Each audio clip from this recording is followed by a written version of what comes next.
Moi, c'est M. Blaise Kassa, je suis directeur des études, enquêtes et évaluation du FONAREF. Les attributions de notre direction sont connues. C'est d'abord l'identification des victimes, ensuite la gestion de la liste unique et consolidée des victimes et la gestion de l'écosystème et des partenariats avec le FONAREF. Pour l'identification des victimes, jusqu'ici, nous avons fait la documentation et la certification des incidents. En d'autres termes, nous avons envoyé nos équipes sur le terrain pour récolter les informations, les allégations par rapport aux violations des droits de l'homme et les droits liés au mandat du FONAREF. Et c'était dans 10 provinces. Et pour ça, nous avons eu à documenter 2450 incidents. Nous avons organisé le forum IV, c'est-à-dire identification des victimes de l'écosystème, qui nous a permis de présenter la méthodologie préconisée pour l'identification des victimes.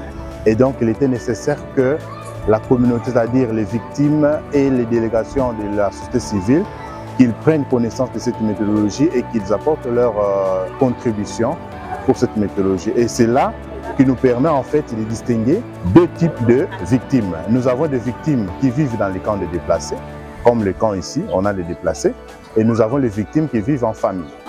Et pour cela, il y a deux méthodologies à faire. C'est-à-dire, pour les victimes qui vivent dans les camps de déplacés, notre méthodologie prévoit de faire d'abord le porte-à-porte pour connaître le nombre de déplacés.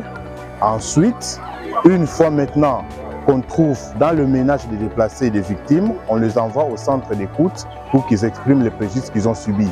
Par contre, pour les victimes qui vivent dans les familles d'accueil, il est prévu en fait d'installer les bureaux des centres d'écoute et les victimes vont venir raconter leur récit. Et donc c'est à partir de là, vu le récit, vu la catégorie des incidents et les témoignages et les preuves qu'ils auront, ils seront dans la lutte pour parcourir. Pour l'instant, nous prévoyons de procéder à l'identification pilote. Nous avons déjà commencé à Goma, nous avons exploré et cartographié 115 camps de déplacés. Et là, nous avons trouvé 215 000 ménages et donc en moyenne 1 750 000 déplacés. Alors, il est prévu maintenant de faire une identification pilote en commençant par le camp Mobunga où nous allons lancer maintenant l'identification. Une fois fini, nous allons continuer maintenant dans les autres provinces.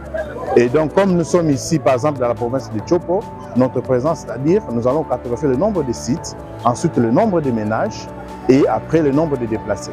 Les défis que nous rencontrons dans l'identification, vous savez qu'il s'agit d'une opération rétrospective, c'est-à-dire qui commence en 1993, donc ça veut dire on peut dire plus de 30 ans. Conséquence, la première difficulté, c'est que les victimes n'ont plus les éléments de preuve pour attester qu'ils sont victimes. Alors, deuxièmement, il y a aussi une confusion, ce qu'on appelle l'erreur de mesure technique, c'est-à-dire que, vu le temps passé, ils ne savent plus trop se référer à quelle date ils ont subi tel ou quoi. Et troisième défi, c'est qu'il y a un nombre important de victimes, surtout que nous sommes dans une opération qui, tout en identifiant les victimes du passé, les victimes continuent à fluer. L'unique exemple, par exemple, il n'y a même pas un mois, nous avons fini de cartographier les camps au Nord Kivu, 115 camps, et aujourd'hui, il y a 2 camps qui viennent de s'ajouter. Donc, chaque fois, le nombre s'accroît et on fait face à cela. Mais les techniques sont faites en sorte que nous allons surmonter ces défis-là. Les victimes ne seront plus jamais seules. En fait, l'identification est la porte d'entrée pour une quelconque réparation. Et par conséquent, nous allons inviter les victimes au moment venu, dès qu'ils vont apprendre le message que le FONAREF va installer un bureau, un centre d'identification, qu'ils n'hésitent pas à nous venir ou même à contacter les ONG qui sont autour d'eux. Comme ça, ces ONG pourront nous voir et qu'on leur communiquera comment il faut faire. Alors, nous invitons aussi les victimes. Le FONAREF procède à l'identification gratuitement.